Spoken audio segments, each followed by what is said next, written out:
Cítite sa internetovou celebritou Slovenska? Tak hádam, ja som najväčší guru internetu slovenského, tak to hádam, nemyslíte vážne túto otázku? Nie, vážne. Ja osobne som v tomto dome od svojho pol roka zhruba. To znamená, že som v ňom vyrastal, prežil som detstvo, ktoré možno aj stále prežívam.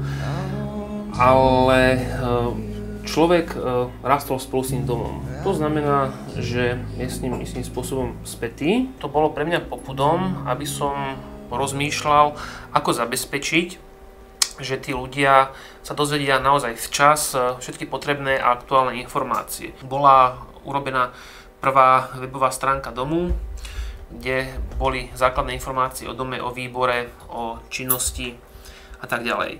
Jedným tým účelom stránky je informovať obyvateľov a vlastníkov bytov v dome o tom, čo sa deje v dome, v jeho okolí a čo sa deje s domom. A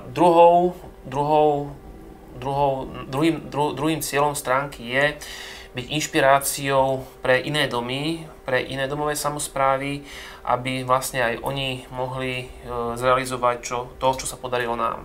Čo je pre vás na slovenskom webe veľmi podstatné, dôležité?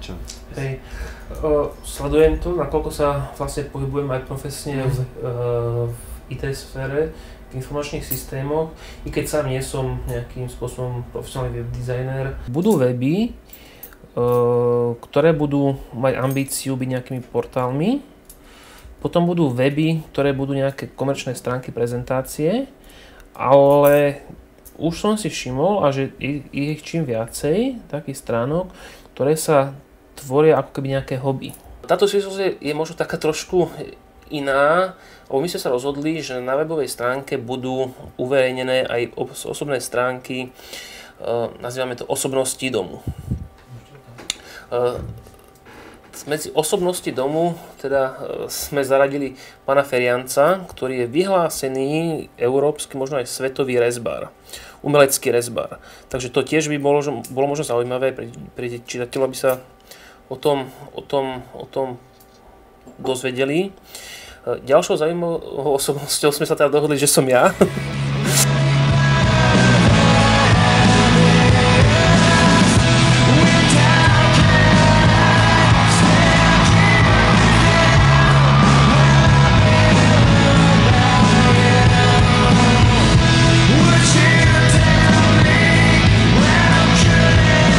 Ja si myslím, že pre hackerov je zaujímavý každý takýto nejaký úlovok. To znamená, že si celkom dobre viem predstaviť, že by nejaký hacker robil nejaké kvázi grafity na túto našu stránku. Hej, tak jak ľudia robia grafity sprayom na domy, a tým si to viem predstaviť nejaké takéto e-grafity. Finančne, ako by ste vlastne si tak nejak postavili látku, že za koľko by ste si ohodnotili finančne ten projekt? Ktorý web stránku? Áno. No, viete čo, teraz ste ma možno trošku dostali, lebo nad týmto som sa naozaj nikdy nezamýšľal. 10 000, 100 000? Ale rádovo by som povedal, že v tých 100 000 asi. Som trošku hrdý na tie veci, ktoré som dosiahol, ktoré som urobil, a myslím si, že som človek, ktorý má v tej svojej oblasti čo povedať a čo ponúknuť. Čiže možno tak by som nejako zodpovedal vašu otázku. Tak snad neznela príliš pyšne a nafúkanie.